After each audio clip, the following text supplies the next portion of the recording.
আজ আমরা যে ভূখণ্ডের গল্প শুনতে যাচ্ছি সেটি কেবল একটি দেশের ইতিহাস নয়, এটি সভ্যতার উত্থান পতন, সাম্রাজ্যের গৌরব, বিপ্লবের আগুন, ধর্মীয় রূপান্তর এবং আধুনিক ভূ-রাজনীতির এক নাটকীয় ধারাবাহিকতা।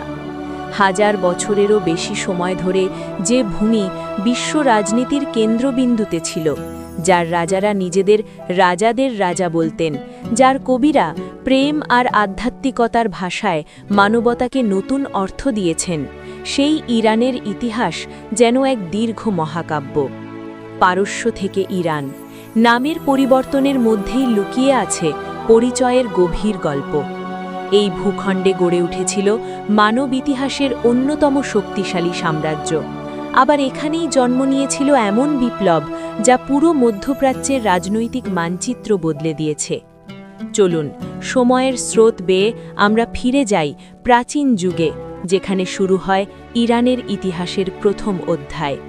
ইরানের ইতিহাসের সূচনা হয় প্রাচীন ইরানীয় বা আর্য জনগোষ্ঠীর আগমনের মাধ্যমে, যারা মধ্য এশিয়া থেকে এই অঞ্চলে বসতি স্থাপন করে।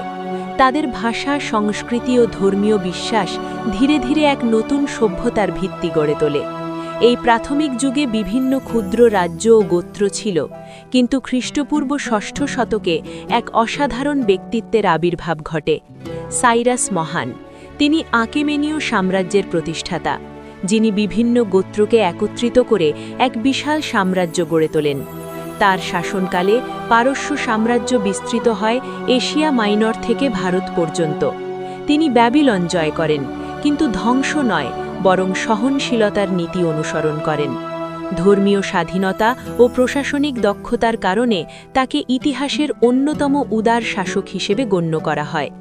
তার নীতি পারস্যকে কেবল সামরিক শক্তি নয়, একটি সুসংগঠিত প্রশাসনিক রাষ্ট্রে পরিণত করে।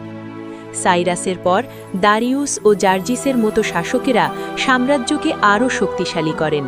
দারিউস প্রশাসনিক সংস্কার করেন, সাম্রাজ্যকে বিভিন্ন প্রদেশে ভাগ করেন এবং একটি উন্নত কর ব্যবস্থা চালু করেন। তিনি বিশাল সড়ক নেটওয়ার্ক তৈরি করেন, যা বাণিজ্য ও যোগাযোগকে সহজ করে তোলে। পারস্যের রাজধানী পার্সেপোলিস হয়ে ওঠে ঐশ্বর্য আর ক্ষমতার প্রতীক। কিন্তু এই সাম্রাজ্যের শক্তির সঙ্গে সঙ্গে বাড়তে থাকে সংঘাত।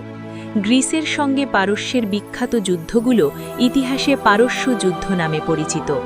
যদিও পারস্য প্রথম দিকে শক্তিশালী ছিল, কিন্তু শেষ পর্যন্ত গ্রিকদের কাছে তারা বড় ধাক্কা খায়। তবুও সাম্রাজ্য টিকে থাকে আরও কিছু সময়।